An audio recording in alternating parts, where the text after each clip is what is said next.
अस्सलाम वालेकुम रहमतुल्लाहि व बरकातुहू।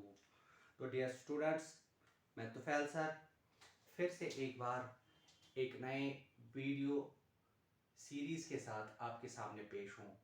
तो बेटा, आज से हम एक नया चैप्टर डिस्कस करने जा रहे हैं 11th क्लास के लिए, जिसका नाम है रिडॉक्स रिएक्शन। तो पहले हम समझेंगे कि ये रिडॉक्स रिएक्शन क्या होती है। चलिए शुरू कर लेते हैं। बेटा, रिडॉक्स रिएक्शन जो होती है, ऐसी रिएक्शंस को कहा जाता है जिसमें आप देखेंगे ऑक्सीडेशन और रिडक्शन एक साथ होती है। तो ऐसी रिएक्शन जिसमें आप देखेंगे बेटा ऑक्सीडेशन एंड रिडक्शन साइमल्टेनियसली होती है, साइड बाय साइड होती है।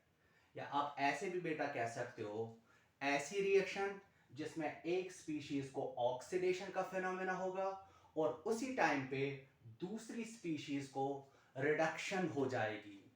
तो तो ऐसी रिएक्शन को हम रिडॉक्स रिएक्शन कहते हैं।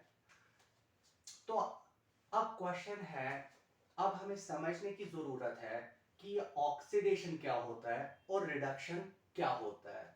बेटा देखिए, ऑक्सीडेशन और रिडक्शन को डिस्क्राइब करने के लिए, अंडरस्टैंड करने के लिए हमारे पास बेटा तीन कॉन्सेप्ट्स है। ठीक, तो we have three concepts to describe what is oxidation and what is reduction. ठीक है, तो वो तीन कॉन्सेप्ट्स बेटा क्या है वो देख लीजिए बेटे। पहला कॉन्सेप्ट जो है उसको हम कहते हैं क्लासिकल कॉन्सेप्ट।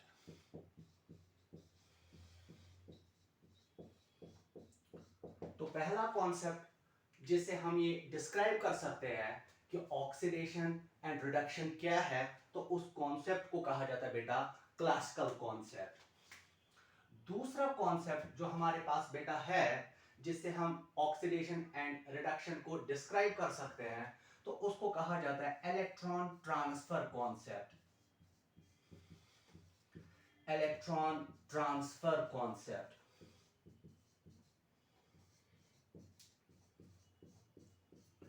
एंड तीसरा कॉन्सेप्ट जो हमें समझना पड़ेगा और जो बहुत इंपॉर्टेंट है, जिसको हम ऑक्सीडेशन नंबर कॉन्सेप्ट कहते हैं। सो ऑक्सीडेशन नंबर कॉन्सेप्ट। ठीक है बेटा, तो फिर से मैं एक बार सम अप कर लेता हूं कि रिडॉक्स रिएक्शन क्या होती है। तो ऐसी तमाम रिएक्शंस जिसमें आप देखेंगे ऑक्सीडेशन भी हो रही हो और रिडक्शन भी हो रही हो, तो ऐसी रिएक्शन को बेटा हम रिडॉक्स रिएक्शन का नाम देते हैं। अब हमें समझना है कि ऑक्सीडेशन क्या है और रिडक्शन क्या है, तो उसके लिए हमारे पास ये तीन कॉन्सेप्ट्स है। शाबाश, पहले को हम कहते हैं क्लासिकल कॉन्सेप्ट, दूसरे को हम कहते हैं इलेक्ट्रॉन ट्रांसफर कॉन्सेप्ट एंड तीसरे को बेटा हम नाम देते हैं ऑक्सीडेशन नंबर कॉन्सेप्ट। तो आई होप यहां तक आपको क्लियर हुआ होगा।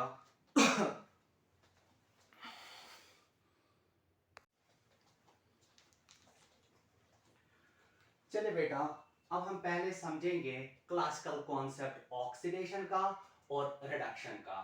तो क्लासिकल कॉन्सेप्ट को पहले मैं डिस्क्राइब करने वाला हूं on the basis of oxygen. तो क्लासिकल कॉन्सेप्ट हम समझेंगे किस बुनियाद पे? पहले on the basis of oxygen. आपने शायद 10th क्लास में भी पढ़ा होगा कि ऑक्सीडेशन और रिडक्शन क्या होती है। देखिए बेटा, अगर आप देखेंगे किसी स्पीशीज को ऑक्सीजन ऐड हो रही है, अगर आप रिएक्शन में देखेंगे किसी स्पीशीज को, किसी रिएक्टेंट को ऑक्सीजन ऐड हो रहा है, तो हम उसको कहते हैं ऑक्सीडेशन हुई। ठीक है बेटा, अगर आप देखेंगे रिएक्शन में किसी स्पीशीज को, किसी रिएक्टेंट को ऑक्सीजन ऐड हो गया है, तो ऑक्सीजन ऐड होने को बेटा हम नाम देते हैं ऑक्सीडेशन। ठीक है बेटा, कशिर पॉइंट अगर समझो कुन रिएक्टेंटस कुन स्पीशीज ऑक्सीजन ऐड गछुन तस गोबर में और नाव दिन ऑक्सीडेशन। इसी तरह अगर हम देखेंगे हमारे पास कोई स्पीशीज है तो उस स्पीशीज में से अगर ऑक्सीजन रिमूव हो रहा है, ठीक है, तो अगर आप रिएक्शन में किसी स्पीशीज में से ऑक्सीजन रिमूव होता हुआ देख रहे हो तो हम उस वक्त कहते हैं कि रिडक्शन हो गई। ठीक है बेटा, फिर से मैं एक बार दोहराता हूं, अगर आप किसी रिएक्टेंट को ऑक्सीजन ऐड होता हुआ देखोगे तो आप कहोगे उसको ऑक्सीडेशन हो गई। इसी तरह बेटा मेरा अगर आप देखोगे किसी रिएक्टेंट में से ऑक्सीजन अलग हो रहा है, किसी स्पीशीज में से ऑक्सीजन रिमूव हो रहा है, तो आप उस वक्त कहेंगे उस रिएक्टेंट को, उस स्पीशीज को रिडक्शन हो गई है।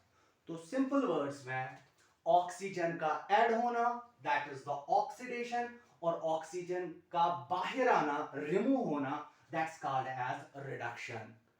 तो आई होप यहां तक सबको समझ आया होगा। तो हम इस पॉइंट को, इस कॉन्सेप्ट को कुछ एग्जाम्पल्स की मदद से समझने की और कोशिश करेंगे।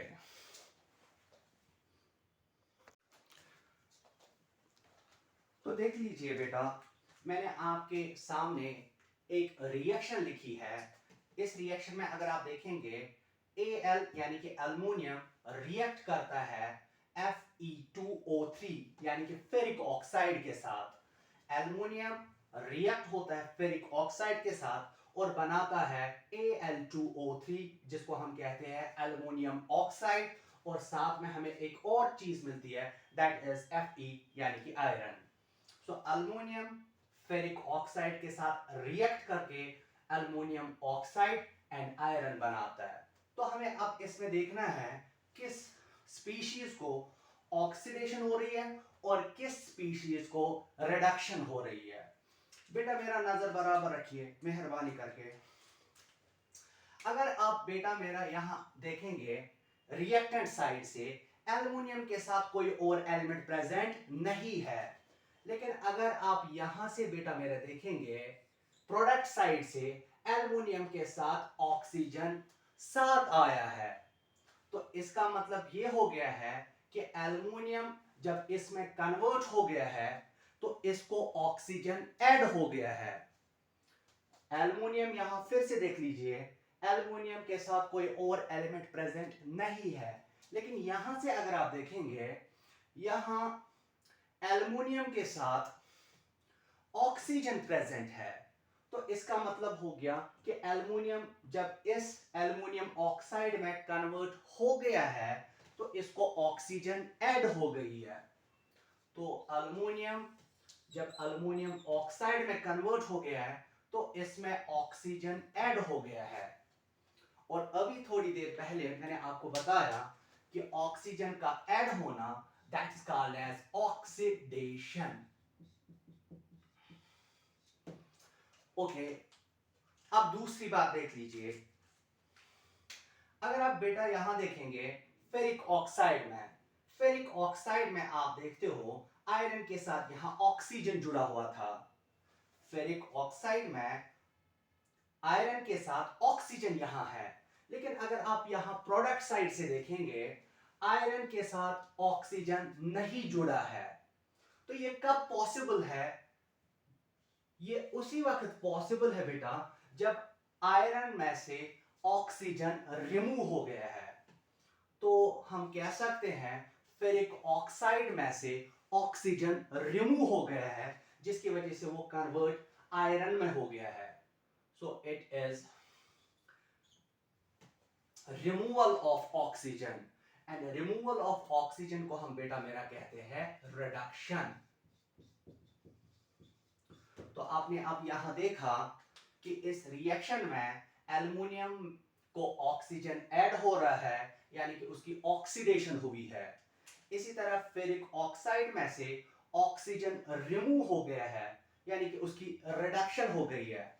तो हम हक से नहीं कह सकते हैं कि इस रिएक्शन में ऑक्सीडेशन भी हो रही है और इस रिएक्शन में रिडक्शन भी हो रही है। तो that's why it will be the example of redox reaction. ठीक है बेटा, तो आई होप ये एग्जाम्पल आपको क्लियर हुई होगी। तो हाँ, इस रिएक्शन को फर्दर समझने के लिए पहले हमेशा रिएक्शंस को बैलेंस करने की कोशिश करें।